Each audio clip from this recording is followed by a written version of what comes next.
आदाब, hello and welcome. आप सबका मेरे चैनल पर स्वागत है। मैं मोहम्मद मुदस्सिर आलम। भारतीय शिक्षा के इतिहास में, यूं कहें कि भारत के इतिहास में, आज़ाद भारत में आज दो ऐतिहासिक फैसले लिए गए। पहला फैसला था ministry of human resource development, मानव संसाधन विकास मंत्रालय का नाम बदलकर शिक्षा मंत्रालय यानी एजुकेशन मिनिस्ट्री कर दिया गया। पहले भी आज़ादी के बाद भी इस मंत्रालय का नाम एजुकेशन मिनिस्ट्री ही था और पहले शिक्षा मंत्री मौलाना अबुल कलाम आज़ाद थे।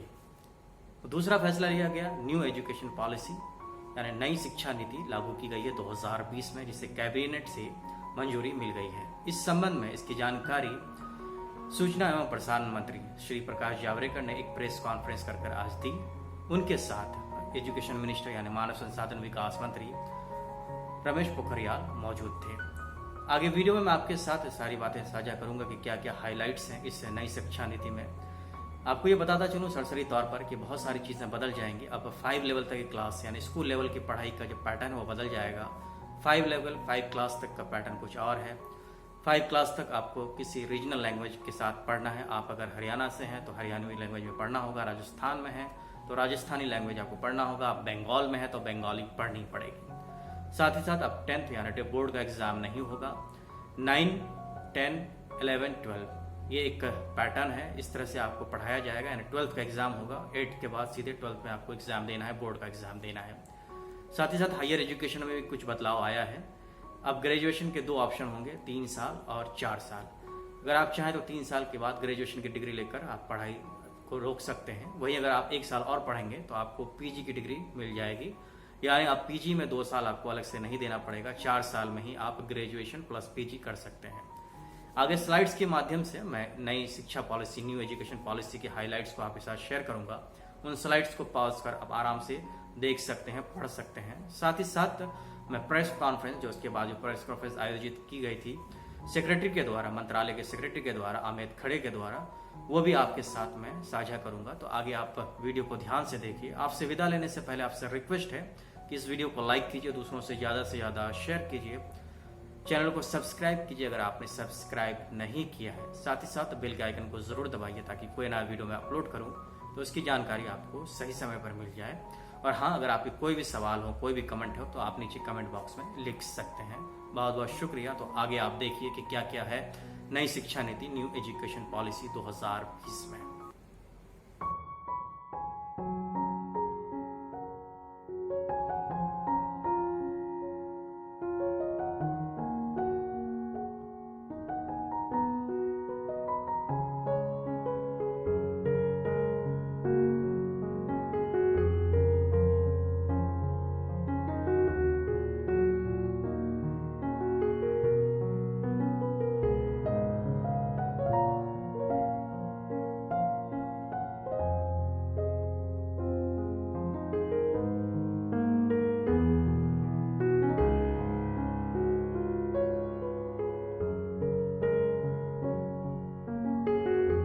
Honorable members of parliament, there was a special meeting of Central Advisory Board of Education on 21st of September last year.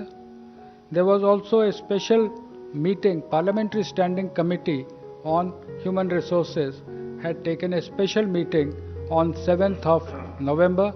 So there has been wide consultation not only with the governments, state governments, with central ministries, state governments, with the academia, but also the involvement of the common people.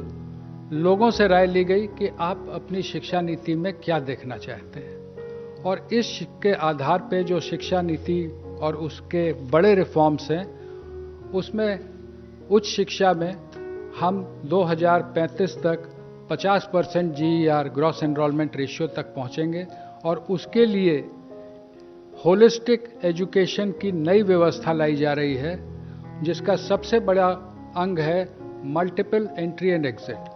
आज की व्यवस्था में यदि 4 साल engineering पढ़ने के बाद या 6 सेमेस्टर पढ़ने के बाद किसी कारणवश मैं आगे नहीं पढ़ सकता हूं, तो मेरे पास कोई उपाय नहीं है, मैं आउट ऑफ द सिस्टम हो जाता हूं। Multiple entry and exit system में ये रहेगा कि 1 साल के बाद सर्टिफिकेट, 2 साल के बाद डिप्लोमा, 3 या 4 साल के बाद डिग्री, यानी और multiple entry through academic bank of credit, जो नीचे बुलेट है कि मेरे जो क्रेडिट फर्स्ट ईयर के हैं, सेकेंड ईयर के हैं, जैसे बैंक के सेविंग अकाउंट होते हैं वैसे ही एकेडमिक क्रेडिट में डिजी लॉकर के माध्यम से हमारे वहाँ पर क्रेडिट रहेंगे, so that in the third year if I want to take a sabbatical for a year, or I want to take a break for any reason, family condition or otherwise for some time,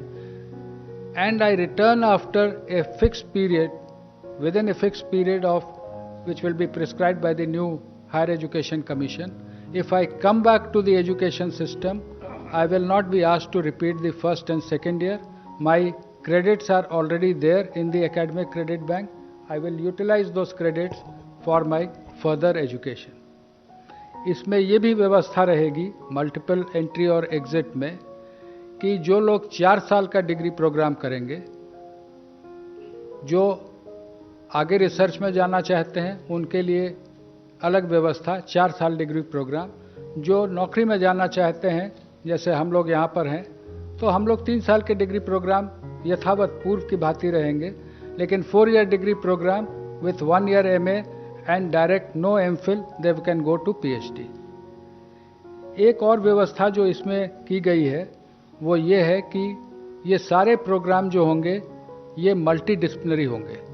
आज की जो व्यवस्था है, जब मैंने शिक्षा ग्रहण की थी महोदय, कि फिजिक्स ऑनर्स के साथ केमिस्ट्री, मैथमेटिक्स या जूलॉजी, बॉटनी लिया जा सकता है, उसके साथ फैशन डिज़ाइनिंग नहीं ली जा सकती थी। मल्टीपल डिसिप्लिनरी एजुकेशन की जो हम लोग बात कर रहे हैं उसमें मेजर और माइनर की व्यवस्था होगी। जो मेजर प्रोग्राम जो डिसिप्लिन का है उसके अलावा माइनर प्रोग्राम भी लिए जा सकते हैं।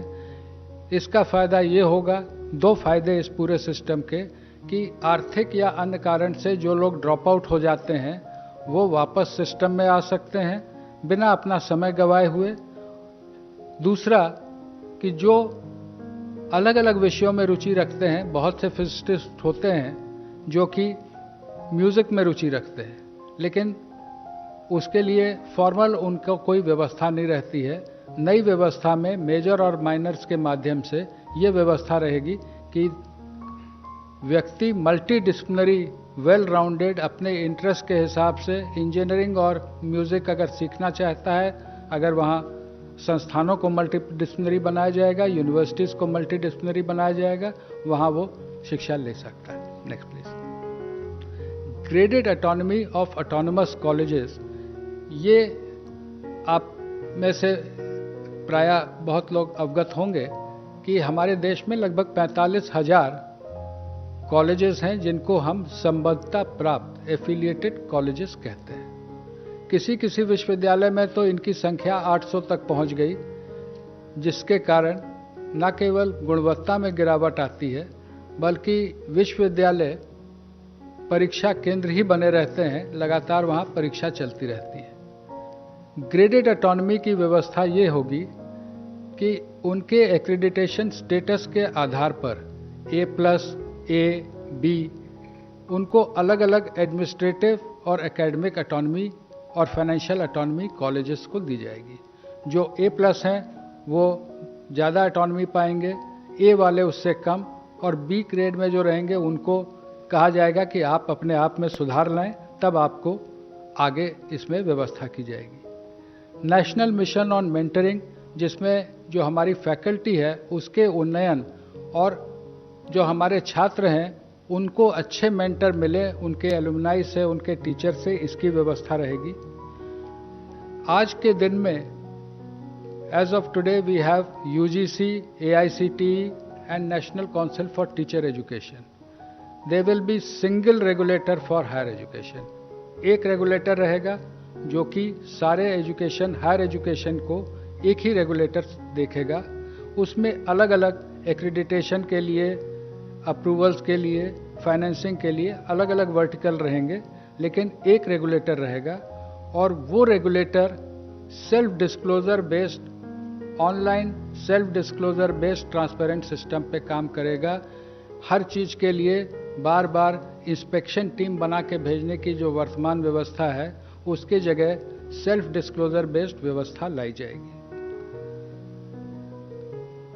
As on date, we have different norms for deemed universities, for the central universities, for different individual standalone institutions.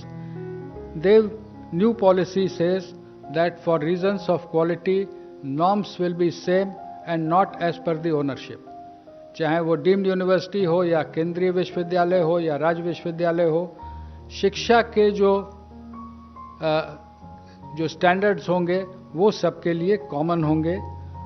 Fee fixation पर भी समिति ने जो रिकमेंडेशन की थी उसका विस्तृत उल्लेख पॉलिसी में किया गया है। ब्रॉड रेगुलेटरी फ्रेमवर्क के अधीन फी पर कैप रखा जाएगा। पब्लिक और प्राइवेट दोनों और फिलैंथ्रोपिक पार्टनरशिप भी रहेंगी, लेकिन जैसे मैंने कहा फी फिक्सेशन पर के लिए भी इस पॉलिसी में व्यवस्था की गई है। और जो शुरू से हमारा लक्ष्य रखा है कि जीडीपी का 6% शिक्षा के क्षेत्र में व्यय होना चाहिए। अभी as on date it is around 4.43%, including the state government, centre and the state government. That we will work together, that is the central government, state governments will work together to achieve 6%. National research foundation, USA में national science foundation के बारे में आप में से बहुत लोगों ने सुना होगा, उसके बारे में पढ़ा होगा कि वहाँ के रिसर्च प्रोजेक्ट्स जो होते हैं वो फाउंडेशन एनएसएफ के माध्यम से स्पॉन्सर होते हैं। हमने उसको थोड़ा सा सरकार ने विस्तृत करके नेशनल रिसर्च फाउंडेशन, इसमें न केवल साइंस बल्कि सोशल साइंस भी शामिल होगा। और ये नेशनल रिसर्च फाउंडेशन जो बड़े प्रोजेक्ट हैं उनकी फाइनेंसिंग करेगा। और इससे हम समझते हैं कि शिक्षा के साथ रिसर्च में जो हमको आगे आना है, जो रिसर्च, इनोवेशन, पेटेंटिंग, इसमें हम आगे बढ़ सकेंगे। शिक्षा के अंतर्राष्ट्रीयकरण के बारे में पॉलिसी ने विस्तार से चैप्टर 12 में उल्लेख किया है। और उल्लेख ये है कि हम अपने देश के शिक्षा को, की उच्च शिक्षा को इस स्तर का बनाएंगे कि बाहर के विद्यार्थी हमारे साथ आएं और जो एक्सचेंज होते हैं वो देश के उच्च शिक्षण संस्थानों और विदेश के हाई रैंकिंग उच्च शिक्षण संस्थानों के बीच हों। स्टैंड अलोन जो हमारे इंस्टीट्यूशंस हैं उनको मल्टी डिसिप्लिनरी बनाने की ओर हम बढ़ेंगे। टेक्नोलॉजी का व्यापक उपयोग ड्राफ्ट पॉलिसी में भी उल्लेखित था। कोविड के कारण पूर्व से ही व्यापक उपयोग होने लगा है। पॉलिसी में लिखा है कि टेक्नोलॉजी का व्यापक उपयोग होगा विथ इक्विटी, यानी हम समावेशी रूप से टेक्नोलॉजी का उपयोग करेंगे, लेकिन इस प्रकार से करेंगे कि जो हमारे साथी पीछे हैं या जो आर्थिक कारणों से जिनके पास डिवाइस या कनेक्टिविटी में रुकावट है, तो हम उनको साथ लेते हुए आगे बढ़ेंगे। No child should be left behind. Technology will be used but every child will be taken on board. Indian knowledge system के बारे में जो विस्तार से चर्चा की गई है, लेकिन सभी भाषाओं पर ध्यान देते हुए जो हमारे इंस्टीट्यूट्स हैं, लैंग्वेज फैकल्टी के रिसर्च जो लैंग्वेज पे होता है, जो क्लासिकल इंस्टीट्यूट हैं जैसे क्लासिकल तमिल, क्लासिकल तेलुगु, कन्नड़, और जो CIL मैसूर है जिसमें और इंडियन लैंग्वेजेस हैं, उन सब पे ये जोर दिया जाएगा कि जो साइंटिफिक और लिटरेचर है जो अलग अलग भाषाओं का है उसको हम लोग आगे लाएं।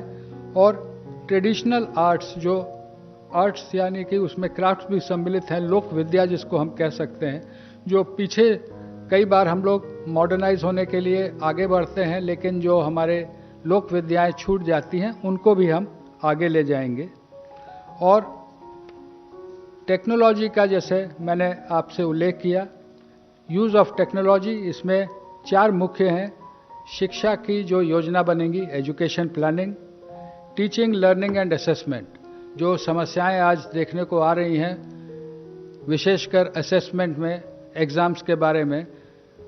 टीचिंग, लर्निंग एंड असेसमेंट में हम टेक्नोलॉजी का इस प्रकार उपयोग करेंगे कि semester wise mid semester wise ये टेक्नोलॉजी के उपयोग से 360 डिग्री असेसमेंट होगा। उसका उल्लेख जब स्कूल में आएंगे तो आप हमारे सहकर्मी करेंगी। मैंने पहले भी कहा, access to the disadvantage groups, disadvantage could be economical, disadvantage could also be due to differently abled persons. उनके बारे में भी विशेष उल्लेख है कि दिव्यांगजनों के लिए टेक्निक का और टेक्नोलॉजी का उपयोग कर हम कैसे उनको शिक्षा में आगे बढ़ाएंगे। ई कंटेंट इन रीजनल लैंग्वेजेस, कई बार हमारा विशेषकर जो साइंटिफिक इंस्टीट्यूशंस में फोकस पूरी तरह से इंग्लिश पे हो जाता है या कहीं कहीं पे हिंदी पे रहता है, लेकिन जो ई कोर्सेज रहेंगे वो कम से कम 8 भाषाओं में, ये मंत्री जी ने बीच में ही निर्णय लिया है कि देश की जो प्रमुख 8 भाषाएं हैं, तमिल, तेलुगु, कन्नड़, मलयालम, इधर गुजराती, मराठी और ओडिया, बंगाली, तो इनमें हम ई कोर्सेज डेवलप करेंगे। केवल इंग्लिश हिंदी में नहीं बल्कि रीजनल लैंग्वेजेस में भी ई कोर्स रहेंगे। वर्चुअल लैब्स पर कार्य आईआईटी मद्रास ने शुरू कर दिया है। बहुत से कॉलेजेस में लैब्स नहीं रहते हैं या स्कूल में लैब की वैसी व्यवस्था नहीं रहती है। आजकल सिमुलेटर टाइप के लैब नई टेक्नोलॉजी में आ गए हैं। उनको ला करके लैब का actual field hand on experience हम वर्चुअल लैब से कराएंगे। इसके लिए एक नेशनल टेक्नोलॉजी फोरम, कोई अलग से ये ब्यूरोक्रेसी बढ़ाने का नहीं है, लेकिन private sector, government sector, educationist, technologist, इन सबको एक जगह लाने की ये व्यवस्था होगी। मैं इसके साथ ही अनुरोध करूंगा स्कूल एजुकेशन के प्रमुख जो रिफॉर्म्स हैं उस पर